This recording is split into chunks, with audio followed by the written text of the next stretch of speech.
বাবার খনন করা খাল পুনর্খনন করলেন প্রধানমন্ত্রী। নারীদের জন্য এলপিজি কার্ড দেওয়ার ঘোষণা। রাজশাহী বিশ্ববিদ্যালয়ে ধূমপানে নিষেধ করায় বহিরাগত এনে সিনিয়রকে মারধর।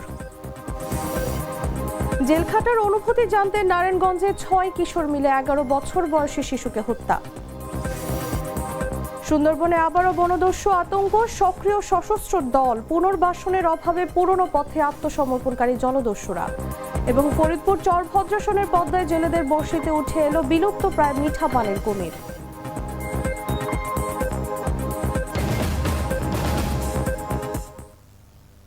দর্শক, এতক্ষণ শুনছিলেন সংবাদ শিরোনাম। আমন্ত্রণ দেশজুড়ে সংবাদে, সাথে আছি আমি তাসলিমা তিথি। চকলেটে একাকার হয়ে ওঠা প্রাণ লেয়ার। প্রাণ লেয়ার, সম্পর্কে মিষ্টি ম্যাজিক। চলে যাচ্ছি পুরো খবরে। শহীদ রাষ্ট্রপতি জিয়াউর রহমানের স্মৃতি বিজড়িত যশোরের ঐতিহাসিক উলাসী যদুনাথপুর খাল পুনর্খনন কর্মসূচির উদ্বোধন করেছেন প্রধানমন্ত্রী তারেক রহমান। সোমবার বেলা 11:30টার দিকে মাটি কেটে খাল পুনর্খনন কর্মসূচির উদ্বোধন করেন তিনি। স্থানীয়রা জানায়, 1976 সালের 1 নভেম্বর শার্শা উপজেলার 26টি গ্রামের মানুষের সুবিধার জন্য উলাসীর যদুনাথপুর খাল খনন করেন তৎকালীন রাষ্ট্রপতি জিয়াউর রহমান। পরবর্তীতে খালটির নাম হয়ে যায় জিয়া খাল। এলাকার কৃষি জমিতে সেচ সুবিধার জন্য এই খালটি খনন করা হয়। উলাসীতে পরবর্তীতে অনেক প্রকল্পও নেওয়া হয়, যদিও মাঝপথে এসব প্রকল্প থমকে যায়। পরে এদিন দুপুরে জেলা প্রশাসক আশিক হাসান খালটি পরিদর্শন করে এলাকাবাসীর সঙ্গে মতবিনিময় করেন। আশিক বলেন, দীর্ঘ 50 বছরে উলাসী যদুনাথপুর খাল সংস্কার না করায় অস্তিত্ব সংকটে পড়েছে। সেই খাল পুনর্খনন উদ্যোগ নিয়েছে সরকার। 50 বছর আগে জিয়াউর রহমানের নিজের হাতে কোদাল নিয়ে খনন করা সেই খালটি পুনর্খনন কাজের উদ্বোধন করলেন প্রধানমন্ত্রী তারেক রহমান।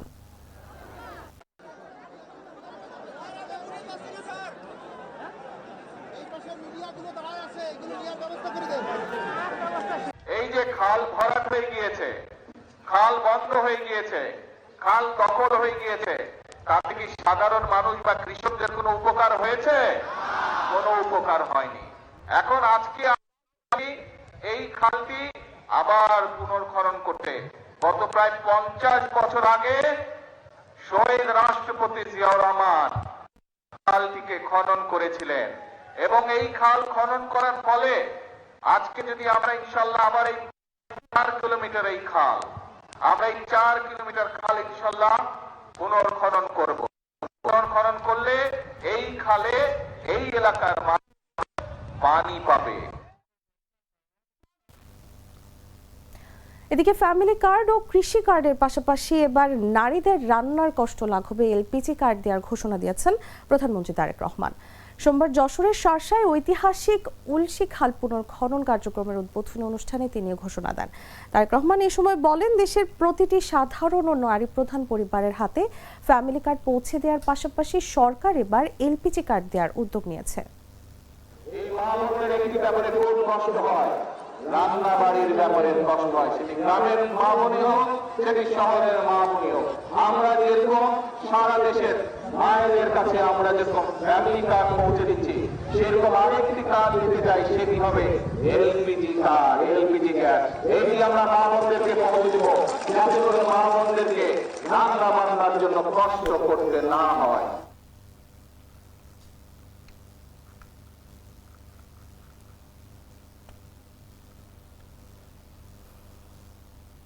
দর্শক, যশোরের কেন্দ্রীয় ঈদগাহ ময়দানে জেলা বিএনপির সমাবেশে যোগ দিয়েছেন প্রধানমন্ত্রী তারেক রহমান।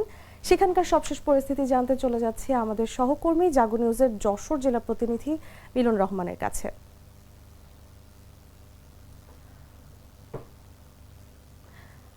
মিলন, আপনার কাছে শুরুতেই জানতে চাইব, প্রধানমন্ত্রী তারেক রহমান সেখানে গিয়েছেন, তিনি কি ধরনের ঘোষণা দিতে পারেন, কি কি ঘোষণা দিতে পারেন সেই সম্পর্কে জানাবেন।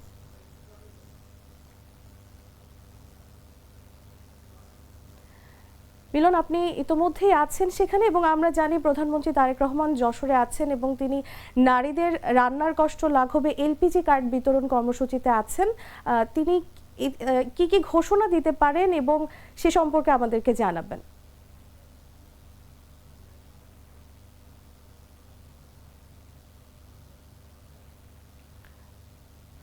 দর্শক, এই মুহূর্তে আমাদের সাথে আছেন আমাদের যশোর জেলা প্রতিনিধি মিলন রহমান।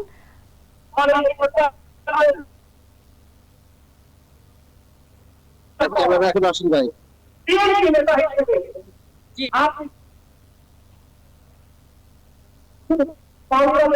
দর্শক, আমরা ইতিমধ্যেই জানি তারেক রহমান অর্থাৎ প্রধানমন্ত্রী যশোরে পৌঁছেছেন এবং সেখানে তিনি কিছুক্ষণ আগে কিন্তু খাল খননের কর্মসূচিতে যোগ দিয়েছেন এবং আমরা যেটি জানি যে নারীদের কষ্ট লাঘবে তিনি এলপিজি কার্ড বিতরণের কর্মসূচিতে ইতিমধ্যে যোগ দিয়েছেন। তিনি কি কি ঘোষণা দিতে পারেন সে সম্পর্কে আমরা জানার চেষ্টা করব। যশোরে আছেন আমাদের যশোরের জেলা প্রতিনিধি মিলন, আমরা তার সাথে যুক্ত হওয়ার চেষ্টা করব।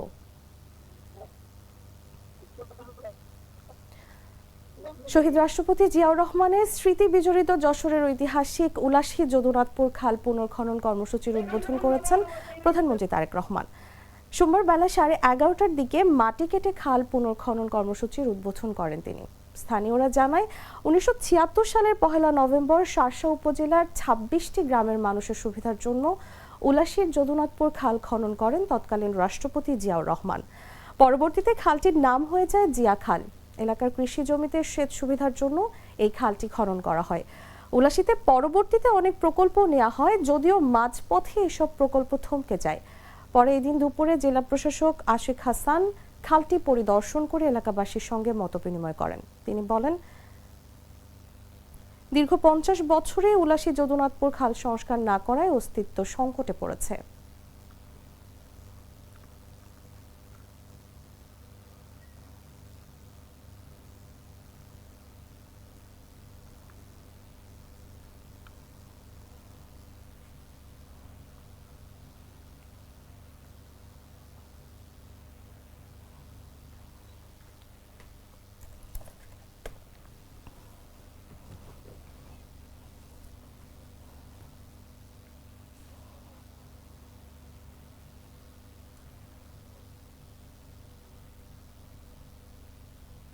দর্শক, আমরা চেষ্টা করছিলাম আমাদের যশোর জেলা প্রতিনিধি মিলনের সাথে সংযোগ স্থাপনের জন্য। সংযোগটি আমরা স্থাপন করতে পারিনি, পরবর্তীতে চেষ্টা করব তার সাথে যুক্ত হওয়ার। রাজশাহী বিশ্ববিদ্যালয়ে প্রকাশ্যে সিগারেট খেতে নিষেধ করার জেরে বহিরাগতদের নিয়ে এসে এক সিনিয়রের উপর হামলার অভিযোগ উঠেছে এক জুনিয়র শিক্ষার্থীর বিরুদ্ধে। রোববার রাতে বিশ্ববিদ্যালয়ের চারুকলা অনুষদের সামনে এই ঘটনা ঘটে। এ সময় শিক্ষার্থীদের সহযোগিতায় এক বহিরাগতকে আটক করা হয়। মারধরের শিকার সিনিয়র শিক্ষার্থীর নাম শাওন। তিনি বিশ্ববিদ্যালয়ের গ্রাফিক ডিজাইন ডিসিপ্লিনের 2019-20 সেশনের শিক্ষার্থী। তিনি ছাত্রদলের উপক্রীড়া বিষয়ক সম্পাদক। অভিযুক্ত জুনিয়র একই ডিসিপ্লিনের শিক্ষার্থী আকাশ। তিনি 2023-24 সেশনে পড়েন। তিনিও ছাত্রদল কর্মী, তার বাড়ি রাজশাহী শহরে। প্রক্টর দপ্তরে সিসি ফুটেজে দেখা গেছে শাওন বাইক নিয়ে চারুকলা অভিমুখে যাওয়ার পথে তার পথ রোধ করেন আকাশ সহ কয়েকজন।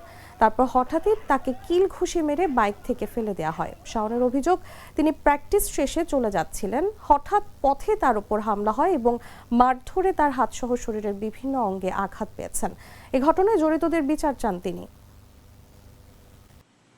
আশা করি এই ঘটনার পরিপ্রেক্ষিতে পরবর্তী যেন আর কোনো নিজেদের মধ্যে কোনো ঝামেলা তৈরি না হয় সেটাই প্রত্যাশা করছি। তবে হ্যাঁ, এটা বলে রাখি, কেউ যদি ফার্দার এই বিষয়টা আমরা অবশ্যই দেখব, আর ফার্দার যদি কেউ আবার বিশৃঙ্খলা করার চেষ্টা করে একদম স্ট্রেট তাদের বিরুদ্ধে আইনানুগ যথাযথ ব্যবস্থা নেওয়া হবে। স্ট্রেট বলে দিচ্ছি এটা। দর্শক, যশোরের কেন্দ্রীয় ঈদগাহ ময়দানে জেলা বিএনপির সমাবেশে যোগ দিয়েছেন প্রধানমন্ত্রী তারেক রহমান। সেখানকার সবশেষ পরিস্থিতি জানতে চলে যাচ্ছি সহকর্মী মিলন রহমানের কাছে। মিলন, আমরা জানতে পেরেছি প্রধানমন্ত্রী তারেক রহমান যশোরে আছেন এবং সেখানে জনসভায় তিনি কি কি ঘোষণা দিতে পারেন, আপনারা সেটি জানতে পেরেছেন কিনা জানাবেন। ধন্যবাদ। তারেক রহমান যশোরে এসেছে। এই মুহূর্তে আমি দাঁড়িয়ে যশোর কেন্দ্রীয়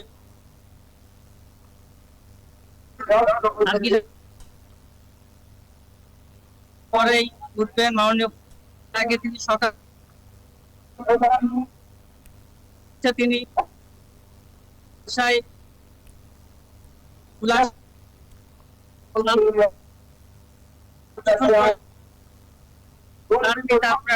শহীদ প্রেসিডেন্ট জিয়াউর রহমানের খননের করবার পর তিনি যশোরের একটি চাওয়া ছিল কলেজ হাসপাতাল সেই 250 শয্যা মেডিকেল করেছেন।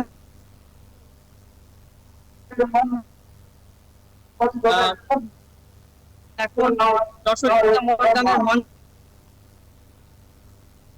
তো যেহেতু তারেক রহমান ছিলেন উন্নয়নের জন্য অনেক কথা হয়েছে। নির্বাচনের পরে তিনি যশোরের জনসভায় বক্তব্য এখানে যশোর চাওয়া পাওয়া অঞ্চলের ভবন কৃষি বিশ্ববিদ্যালয় চাওয়া অনেক চাপ এবং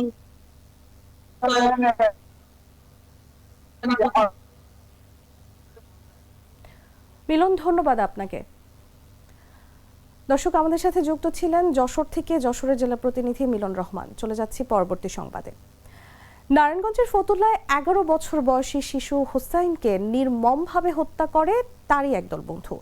জেল খাটতে কেমন সেই কৌতূহল থেকেই তারা পরিকল্পিতভাবে নৃশংস অপরাধ করে বলে উল্লেখ করেছে তারা। সোমবার দুপুরে নারায়ণগঞ্জ জেলার পুলিশ সুপার মোহাম্মদ মিজানুর রহমান মুন্সি এক সংবাদ সম্মেলনে হত্যার রহস্য উন্মোচন করেন। তিনি এ সময় বলেন, নিহত হোসাইন তার বাবার সঙ্গে শহরে ফুল বিক্রি করত। গত 18 এপ্রিল সকাল থেকে সে নিখোঁজ ছিল। পরবর্তীতে জানা যায়, ফতুল্লা রেল স্টেশন সংলগ্ন একটি পরিত্যক্ত বাড়িতে নিয়মিত আড্ডা দেয়া ও মাদক সেবনকারী কয়েকজন কিশোর তাকে পরিকল্পিতভাবে ডেকে নিয়ে হত্যা করে। পুলিশ সুপার আরও জানান, ঘটনার দিন ওই 3 কিশোর নিজেদের মধ্যে আলোচনা করে খুন করলে জেলে যেতে হয়, আর সেই অভিজ্ঞতা নেওয়ার ইচ্ছা থেকেই তারা হত্যার পরিকল্পনা করে। পরে পাশ দিয়ে হেঁটে যাওয়া হোসাইনকে টার্গেট করে গাঁজা সেবনের প্রলোভন দেখিয়ে নির্ধারিত স্থানে নিয়ে যাওয়া হয়। সেখানে আগে থেকে উপস্থিত ছিল তাদের আরও 3 বন্ধু। পরে সবাই মিলে তাকে ছুরিকাঘাতে হত্যা করে পরিত্যক্ত ওই বাড়িতে মরদেহ ফেলে রেখে পালিয়ে যান। এদিকে হোসাইনের মরদেহ উদ্ধারের পরপরই পুলিশ অভিযান চালিয়ে প্রথমে এক কিশোরকে গ্রেফতার করে। তার দেয়া তথ্যের ভিত্তিতে পর্যায়ক্রমে আরও 5 কিশোরকে আটক করা হয়।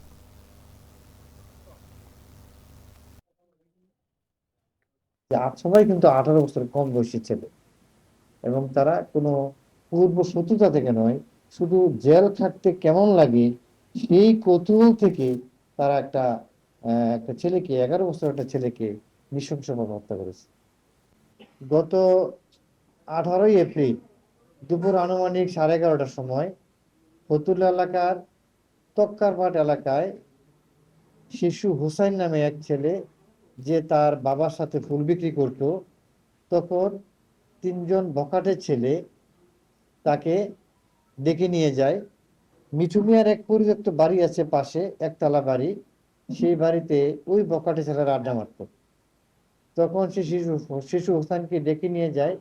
ডেকে নিয়ে যাওয়ার পর দেখে যে বখাটেদের আরো 3 জন বন্ধু সেখানে গাঁজা সেবন করছে। তখন ওই 3 জন আরো 3 জনকে তাদের পরিকল্পনার কথা বলে যে তারা শিশু হোসেনকে হত্যা করে ফেলবে, এবং তাদের এই পরিকল্পনা মাফিক শিশু হোসেনকে আম খাওয়ার যে ছুরি, সেই ছুরি দিয়ে তাকে নৃশংসভাবে হত্যা করে।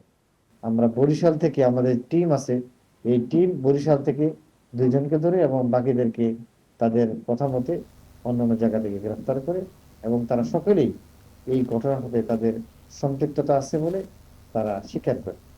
গ্লিটারের টুইন লেমন ও অ্যান্টিব্যাকটেরিয়াল ফর্মুলা বাসনকে চকচকে জীবাণুমুক্ত করে আমাদের দেয় গ্লিটার গ্যারান্টি।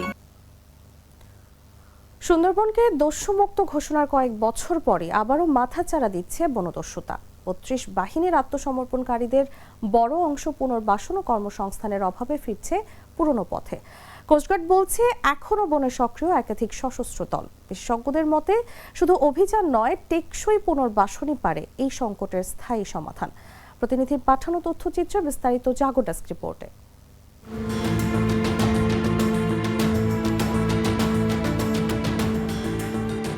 সুন্দরবনকে দস্যুমুক্ত ঘোষণার কয়েক বছর না পেরোতেই আবারও মাথাচাড়া দিয়ে উঠছে বনদস্যুতা। 2016 থেকে 2018 সালের মধ্যে 32টি বাহিনীর 328 জন দস্যু অস্ত্র সমর্পণ করে স্বাভাবিক জীবনে ফেরার অঙ্গীকার করেছিলেন। কিন্তু প্রতিশ্রুতি পুনর্বাসন, মামলা নিষ্পত্তি ও কর্মসংস্থানের অভাবে তাদের অনেকেই আবার পুরনো পথে ফিরছেন বলে উদ্বেগজনক তথ্য উঠে এসেছে।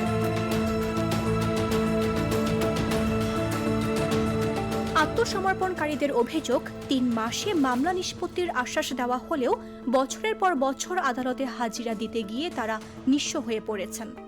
উপার্জনের বড় অংশ চলে যাচ্ছে মামলার খরচে, ফলে সংসার চালানোই কঠিন হয়ে দাঁড়িয়েছে। আমাদেরকে বলা হয়েছিল 3 মাসের ভিতরে আমাদের সিলিন্ডার করা সম্পূর্ণ 3 মাসের ভিতরে আমাদের সম্পূর্ণ মামলা ক্লোজ করে দেওয়া হবে, কিন্তু আসলে সেরকম কোনো কিছু হয়নি।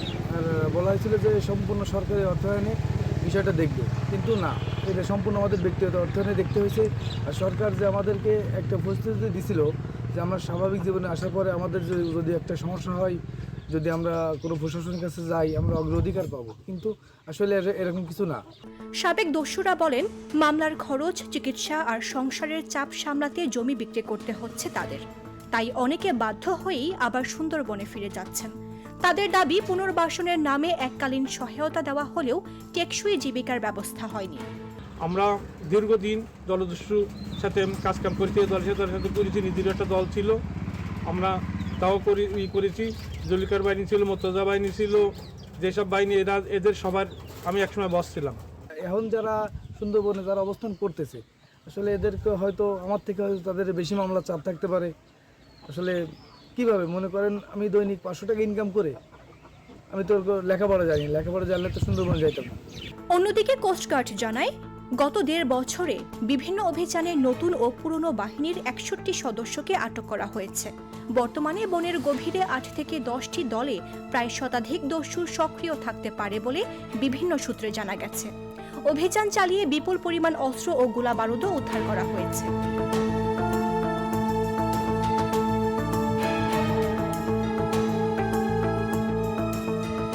বিশেষজ্ঞরা বলছেন, শুধু অভিযান চালিয়ে দীর্ঘমেয়াদী সুন্দরবনকে নিরাপদ রাখা সম্ভব নয়।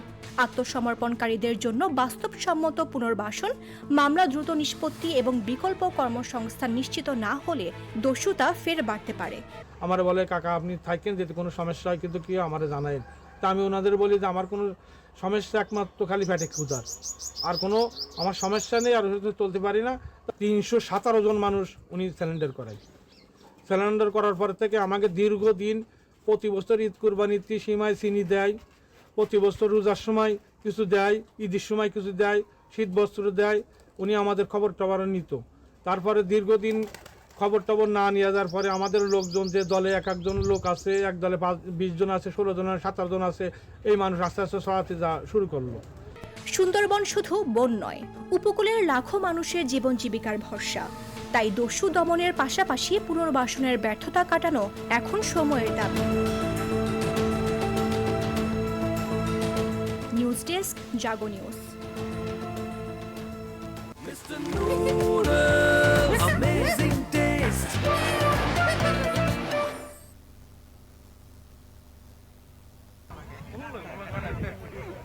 Mr. Noodle, amazing taste.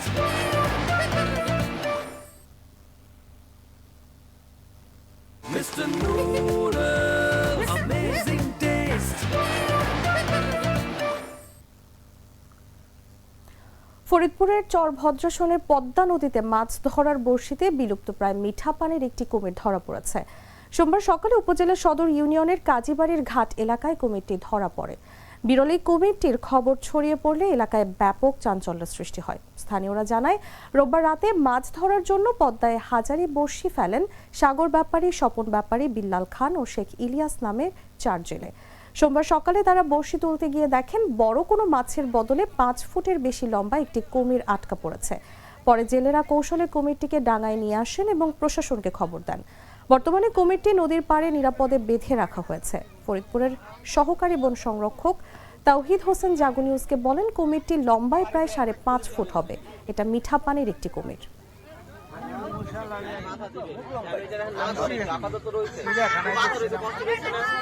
আমরা তো মনে করেন অনেক কাল ধরে হাজারি বসি পাতি নদী থেকে, মনে করেন অনেক লোকই আছে মাছ টাছ ধরার জন্য। তা আমরা হলো আদার ছাড়া বসি পাতি। তো আদার ছাড়া বসি পাতি গোপালপুর ঘাটের উজানে মনে করেন যে পরশু দিনকে একটা কুমোর বাঁধি ছিল, মানে কুমোরটা বড় ছিল, মানে 10-12 কেজি, 10-12 হাত লম্বা ছিল। তো ওই কুমিরটা বসে ছিঁড়ে নিয়ে চলে গেছে। তো ওই গ্যাসের রাইতে হলো একটা কুমির ধরা হয়েছে, মানে এটা হলো মনে করেন 5 হাত 5.5 হাত লম্বা হবো। তো কুমিরটা ধরা হয়েছে, এটা আর কি বাইন্দা রাখা হয়েছে। আদারা বসে পাতে বসিতে বাজলে পরে ওই যে গাড়ে বাইরে যায় নিয়ে বাইরে যায়, তখন হলো সকলতে পানি টানে উঠে গেছে। টাইনে ওঠা যাওয়ার পরে 3 দিন পর আবার আজকে ধরা খাইছি এটা। আর ওরকম সাইডটা আছে, এই পাশে ওই টেক জায়গা আছে, ওই টেক জায়গা। কুমুর দেখে অনেকে ভয় করে। তারপরে কুমুর যখন শুনছি যে নদীর পাড়ে কুমুর আইছে, তখন আমরা ভয়তে কোনো পোলাপান নদীতে নামতে দেইনি। ভয়তে আমরাও আসিনি আর পোলাপানও আসতে দেইনি। আমি তাহিদ হোসেন, ফরেস্ট রেঞ্জার, সামাজিক বনবিভাগ ফরিদপুর। তো এখানে আমরা খবর পাওয়ার মাত্রই তৎক্ষণাৎ এখানে এসেছি। এই কুমির আমাদের ফরিদপুর জোনটা আসলে খুলনা ওয়াইল্ড লাইফের মধ্যে পড়ছে। ওইখান থেকে লোক আসছে, লোক এসে এটা নিয়ে যাবে, ওইখানে এটা রেস্কিউ করে তারা ওখানে অবমুক্ত করবে, বা যদি এটা কোনো অসুখ থাকে বা মানুষ ধরা পড়ে। দর্শক, সংবাদ শেষ করার আগে শিরোনামগুলো জানিয়ে দিচ্ছি আরও একবার।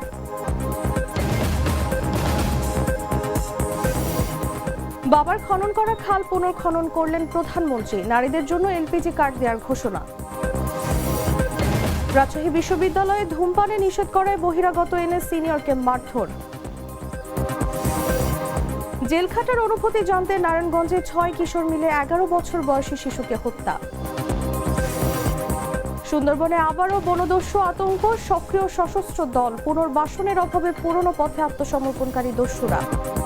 এবং ফরিদপুর চর ভদ্রাসনে পদ্মায় জেলেদের বড়শিতে উঠে এলো বিলুপ্ত প্রায় মিঠা পানির কুমির।